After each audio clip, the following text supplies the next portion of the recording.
নাকের ছিদ্র দিয়ে বেয়ে বেয়ে পড়বে। বিশ্বনবী ফরমান, কিয়ামতের ওই কঠিন ময়দানে 7 শ্রেণীর ব্যক্তিকে রব্বুল আলামিন তার আরশের নিচে ছায়া দিবেন। তার মধ্যে প্রথম শ্রেণীর ব্যক্তি হলো ইমামুন আদিল, যে ইনসাফের সাথে বিচার করে, যে জাস্টিস সমাজে সার্ভ করে, যে সুশাসন নিশ্চিত করে, ওই ইমামুন আদিল। আদিল শব্দটা বুঝছেন না? ইন্নাল্লাহা ইয়া'মুরু বিল আদল। পাইছেন? আদিল। 7 শ্রেণীর ব্যক্তিকে আল্লাহ তাআলা সুশীতল আরশের নিচে ছায়া দিবেন, যেদিন তার দেয়া ছায়া ছাড়া কোনো ছায়া থাকবে না। এর প্রথম হচ্ছে ইমামুন আদিল, ন্যায়পরায়ণ শাসক। চিল্লায় বলেন সুবহানাল্লাহ। আবার বিশ্বনবী বললেন, ইন্নাল মুকসিতিনা ইনদাল্লাহি আলা মানাবিরা মিন নূর আন ইয়ামিনির রহমান। কিয়ামতের দিন যারা ন্যায়পরায়ণ হিসেবে আল্লাহর সামনে দাঁড়াবে, কিয়ামতের দিন রব্বুল আলামিন তার আরশের ডান দিকে ওই ন্যায়পরায়ণ লোকদের জন্য আরশের ডান দিকে একটা নূরের মিম্বারে তাদেরকে বসার সুযোগ করে দিবে। আল্লাহর আরশের ডান দিকে ন্যায়পরায়ণ লোকদের জন্য আল্লাহ তাআলা নূরের মিম্বার বানাবে। চারটি কেন কথা মনে করেছেন? আল আদাল, জাস্টিস। ইন্নাল্লাহা ইয়া'মুরু বিল আদল। আল্লাহ তাআলা এই আদালতের নির্দেশনা দেন, সুবিচার, সুশাসন। প্রিয় ভাইরা, এটা আমরা বাংলাদেশে চাই কি চাই না? এই যে অরাজকতা, এই যে অন্যায়, এই যে জুলুম, এই যে ইনকনসিস্টেন্সি, সমাজের অসঙ্গতি, প্রধান কারণ জাস্টিস নাই, সুবিচার নাই, সুশাসন নাই। শেষবারের মতো আওয়াজ করে বলেন তো, আমরা বাংলাদেশে আদল চাই কি চাই না? তাহলে প্রথম নির্দেশনা শেষ। আল্লাহ তাআলা তোমাদেরকে আদলের আদেশ দেন। এরপর আল্লাহ বললেন, আমি তোমাদেরকে ইহসানের আদেশ দেই। ইন্নাল্লাহা ইয়া'মুরু বিল আদলি ওয়াল ইহসান। আমি তোমাদেরকে যেমনি আদলের নির্দেশনা দেই, তেমনি ভাবে তোমাদেরকে ইহসানের নির্দেশনা দেই। ইহসান, আওয়াজ করে সবাই বলেন তো ইহসান। ইহসান মানে কারো প্রতি সফট হার্টেড হওয়া, মহানুভব হওয়া, অনুগ্রহ পরায়ণ হওয়া, অনুগ্রহশীল হওয়া, একে অপরের প্রতি দয়াদ্র হওয়া। একে অপরের প্রতি দয়াদ্র, অনুগ্রহশীল হওয়া ছাড়া মানবিক সমাজ কশিনকালে গঠন করা সম্ভব না। প্রিয় ভাইরা, সুন্দর আচরণ দিয়ে, ইহসান দিয়ে যা জয় করা যায়, নরম আচরণ দিয়ে যেটা অর্জন করা যায়, কঠোরতা দিয়ে সেটা পারা যায় না। বিষ্ণু ইসলাম ইহসান দিয়ে, কোমল আচরণ দিয়ে, তার অনুগ্রহ দিয়ে তিনি অনেক কাফিরের হৃদয়কে জয় করে ফেলেছেন। সাইয়েদনা সুমামা ইবনে উসাল রাদিয়াল্লাহু তাআলা আনহুর কথা মনে পড়ে যায়। তিনি ছিলেন ইয়ামামার বাদশা। মদিনাতে বিশ্বনবীকে হত্যা করার নিয়তে এসেছিলেন। গোপনে গোপনে বিশ্বনবীকে হত্যা করে আবার ইয়ামামাতে তিনি ফিরে যাবেন। কিন্তু কি অবাক করা কাণ্ড, হত্যা করতে পারে নাই, সাহাবাদের হাতে তিনি ধরা পড়ে গেলেন। সাইয়েদনা সুমামা ইবনে উসাল রাদিয়াল্লাহু তাআলা আনহু হত্যার নিয়তে আসলেন, কিন্তু হত্যা করতে পারলেন না। সাহাবারা ওনাকে ধরে ফেললেন, ধরে মসজিদে নববীর পিলারের মধ্যে বেঁধে রাখলেন। সুমামা ইবনে উসাল, সিরাত থেকে শোনাচ্ছি, রাদিয়াল্লাহু তাআলা আনহু ইয়ামামার অধিপতি ছিলেন। বিশ্বনবীকে হত্যার জন্য আসছেন, ধরা পড়ে গেছেন, এখন মসজিদে নববীতে বেঁধে রাখছে, তার মানে বন্দী। তো এখন স্ট্যাটাস কি? বন্দী, ক্যাপ্টিভ। তো বিষ্ণু ইসলাম সাহাবাদেরকে বললেন, তার খোঁজ খবর নিও, সুমামা ইবনে উসালের খোঁজ খবর নিও। সাহাবারা বললেন, ইয়া রাসূলুল্লাহ, আপনাকে হত্যা করতে এসেছে, তার তো কঠিন ক্যাপিটাল পানিশমেন্ট হওয়া দরকার, কঠিন শাস্তি হওয়া দরকার। বিষ্ণু বললেন, না, আমি যেটা জানি তোমরা সেটা জানো না, তোমরা সুমামার সাথে ভালো আচরণ করো। বিশ্বনবী সুমামার কাছে গেলেন। প্রথম দিন যে তিনি কালেমার দাওয়াত দিলেন, ঈমানের দাওয়াত দিলেন, ইসলামের দাওয়াত দিলেন, রিসালাতের দাওয়াত দিলেন, আখিরাতের দাওয়াত দিলেন। পরের দিন যে বিশ্বনবী সালাতের দাওয়াত দিলেন, যাকাতের দাওয়াত দিলেন, ইসলাম কি, কিভাবে, কেমন করে পালন করতে হয় চমৎকার আর্টিকুলেট করতে শুরু করলেন। তন্ময় হয়ে সুমামা ইবনে উসাল রাদিয়াল্লাহু তাআলা আনহু বিশ্বনবীর কথাগুলো শুনতে আরম্ভ করলো।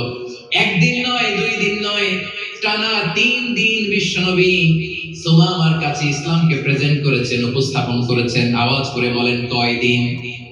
3 দিন। 3 দিন মসজিদে নববীতে বাঁধা। আর সাহাবীদেরকে বললেন, তার খোঁজ খবর নিও, তোমরা যে রুটি বানাও এর মধ্যে সবচেয়ে ভালো আটার রুটিটা তারে দিও।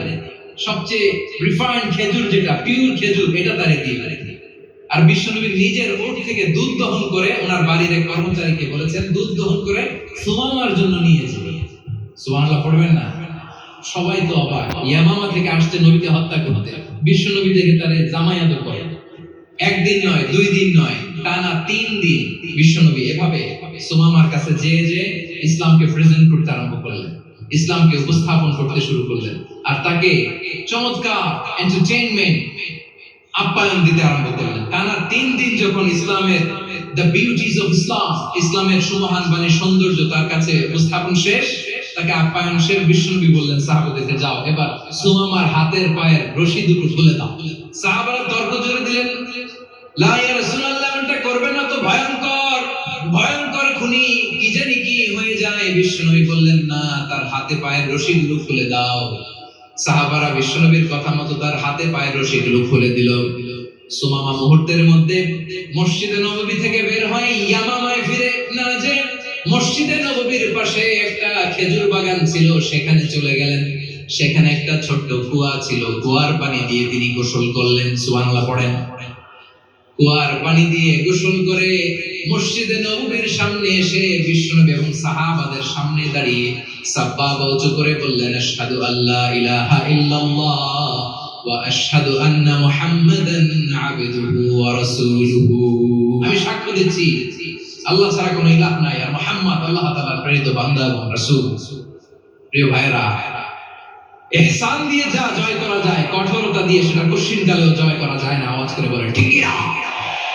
এবার সুমামা দাঁড়িয়ে বলে, ওগো নবী, আমি তো কালিমা পড়ে মুসলমান হয়ে গেলাম, এবার শুনেন, এই মুহূর্তের আগে আপনার চেহারার চাইতে নিকৃষ্ট কোনো চেহারা আমার কাছে ছিল না, কিন্তু শাহাদা পাঠ করার পরে আপনার চেহারার চাইতে উত্তম শ্রেষ্ঠ কোনো চেহারা আমার কাছে আর নাই। ও নবী, আজকের দিনের আগে ইসলাম ধর্মের যে নিকৃষ্ট অপছন্দনীয় কোনো ধর্ম আমার কাছে ছিল না, কিন্তু এই মুহূর্ত থেকে ইসলামের যে সেরা শ্রেষ্ঠ পছন্দনীয় কোনো ধর্ম আমার কাছে নাই। নবী গো, আজকের দিনের আগে মদিনার চাইতে অপছন্দনীয় নিকৃষ্ট কোনো শহর আমার কাছে ছিল না, কিন্তু এই মুহূর্তের পর থেকে মদিনার চাইতে কোনো শ্রেষ্ঠ শহর আমার জানা নাই। সে ছিল গমের বড় ডিলার, গম বেচতো। কি বেচতো? তার গম কিনে মক্কার লোকেরা রুটি খাইতো। সে ঘোষণা দিল, আজকে থেকে মক্কাবাসীদের জন্য সব গম আমি হারাম করে দিলাম। মক্কাবাসী এখন না খেয়ে মরে। সুবহানাল্লাহ পড়বেন না? মক্কাবাসী বিশ্বনবীর কাছে আসলেন, এসে বললেন, মুহাম্মদ, আমরা তো তোমার ভাই, তোমার চাচা, তোমার ভাতিজা, তোমার আত্মীয়, তুমি সুমামারে বলো সে যেন আবার গমের সাপ্লাই মক্কার জন্য অনুমতি দিয়ে দেয়। বিশ্বনবীর অনুমতি ক্রমে সুমামা আবার মক্কাতে গম পাঠাতে শুরু করলো। পড়েন সুবহানাল্লাহ। ইহসান, ইহসান দিয়ে আপনি যেটা জয় করতে পারবেন, you can win the heart of your enemies. ইহসান দিয়ে আপনি আপনার শত্রুর হৃদয়কে জয় করতে পারবেন। এজন্য আল্লাহ বললেন, ওয়া আনফিকু ফি সাবিলিল্লাহি ওয়া লা তুলকু বিআইদিকুম ইলা তাহলুকা ওয়া আহসিনু ইন্নাল্লাহা ইউহিব্বুল মুহসিনিন। তোমরা আল্লাহর রাস্তায় দান করবে আর নিজেরা নিজেদেরকে ধ্বংসের হাতে ঠেলে দিও না। তোমরা একে অপরের প্রতি ইহসান করবে, কারণ ইহসানকারীদেরকে আল্লাহ বড় ভালোবাসেন। সুবহানাল্লাহ পড়েন। আবার সূরা রহমান আল্লাহ বললেন, হাল জাযাউল ইহসানি ইল্লাল ইহসান ফাবিআইয়ি আলা, সবাই পড়েন, ফাবিআইয়ি আলাই রাব্বিকুমা তুকাযযিবান। ইহসানের প্রতিদান হিসেবে ইহসানই হয়। বিশ্বনবী সুমামার প্রতি যেমন ইহসান করেছেন, সুমামাও ঠিক তেমন ইহসান ফিরিয়ে দিয়েছে। ঠিক কি না বলেন? তাহলে এক নম্বরে হচ্ছে আদ, ন্যায় বিচার। 2 নম্বরে সবাই বলে ইহসান, সদাচরণ। ইহসান 2 ধরনের প্রিয় ভাই, ইহসান ফিল ইবাদা, ইহসান ফিল মুআমালা। ইহসান ফিল ইবাদা হচ্ছে একাগ্র অনুভবে ইবাদতে ডুব দেওয়া, এর নাম ইবাদতের ইহসান। সুবহানাল্লাহ। বিশ্বনবী বলেন, ইহসান মানে কি জানো নাকি? হাদিসে জিবরিলে সাইয়েদনা জিবরিল আলাইহিস সালাম বিশ্বনবীকে বললেন, আখবিরনি আনিল ইহসান। নবী আমাদেরকে বলেন ইহসান মানে কি? বিশ্বনবী বললেন আনতা আবুদাল্লাহ কাআন্নাকা তারাহু ফাইন লাম তাকুন তারাহু ফাইন্নাহু ইয়ারাক। ইহসান মানে হলো এমন ভাবে তুমি আল্লাহর সামনে নিজেকে উজাড় করে ইবাদত করবে, তুমি ভাববে তুমি আল্লাহকে দেখতে পাচ্ছ। আর এটা যদি ভাবা তোমার জন্য কঠিন হয়ে যায়, অন্তত এতটুকু তুমি ভাববা যে আল্লাহ তোমাকে দেখতে পাচ্ছেন। ঠিক কিনা বলেন? আমার বীর চট্টলার ভাইরা, কেউ যেটা দেখে না সেটা দেখে কে? এই বিশ্বাস হৃদয়ের মধ্যে আছে? নামাজে যখন দাঁড়ান এই ফিলিংসটা আনা যাবে? এসা পর্যন্ত যে আমরা হায়াত পাবো কোনো গ্যারান্টি আছে? সবাই আওয়াজ করে বলেন, গ্যারান্টি আছে? গ্যারান্টি নাই। এজন্য বিশ্ব ইসলাম বলেছে এমন ভাবে নামাজে দাঁড়াও, ইবাদত করো, মনে করো হতে পারে এটাই আমার জীবনের শেষ নামাজ। Perform the salah as if this is your last and final prayer. এমন ভাবে সালাতে দাঁড়াও, ভাবো হতে পারে এটাই তোমার জীবনের শেষ নামাজ। এমন ভাবে নামাজে দাঁড়াও, ভাবো এটাই শেষ নামাজ। তাহলে নামাজে একাগ্রতা বাড়ায় দিবে কে? ফলে ইবাদতের ইহসান আমাদের অর্জিত হবে। আর মুআমালাতে ইহসান হলো, বিশ্বনবী বলেন ইন্নাল্লাহ তাবারাকা ওয়া তাআলা كتب الإحسان على كل شيء فإذا قتلتم فأحسنوا القتلة وإذا ذبحتم فأحسنوا الذبح وليحد أحدكم شفرته وليرح ذبيحته। ইহসান দুই ধরনের, আওয়াজ করে বলতে হবে কয় ধরনের? একটা হচ্ছে ইহসান ফিল ইবাদা, ইবাদতে ইহসান। ইবাদতে ইহসান কি? একাগ্র অনুভব দিয়ে ইবাদত করা, মন প্রাণ দিয়ে ইবাদত করা। আর মুআমালাতে ইহসান কি? সব কাজে, দৈনন্দিন কাজে, কর্মে, সামাজিক অ্যাক্টিভিটিতে কোমলতা প্রদর্শন করা, অনুগ্রহের সাথে সবকিছু করা। আল্লাহ তাআলা ইন্নাল্লাহ তাবারাকা ওয়া তাআলা কাতাবাল ইহসান আলা কুল্লি শাই, তিনি সবকিছুর ব্যাপারে ইহসানকে আবশ্যক করেছেন।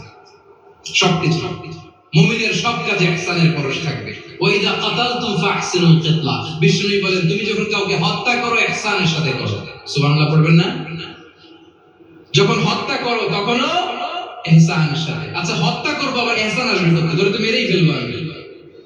আল্লাহ, ও ভাই একজন খুন করেছে, খুনি, রাষ্ট্রীয় আইনে তার শাস্তি হয়েছে ডেথ পেনাল্টি, মৃত্যুদণ্ড। এখন মৃত্যুদণ্ড দেখে আপনি যেমনি মন চায় তেমনি মারবেন লোকটারে? ওর নাক কেটে ফেলতে পারবেন? ওর কান কাটতে পারবেন? ওর চোখ উপড়ে ফেলতে পারবেন আপনি? যেমন মন চায় তার অঙ্গহানি করা যাবে না। ইহসানের সাথে তাকে হত্যা করা। সুবহানাল্লাহ, this is Islam, this is the true essence of Islam। ওয়া ইযা যাবাহতুম ফাহসিনু যাবহা, যখন জবাই করবে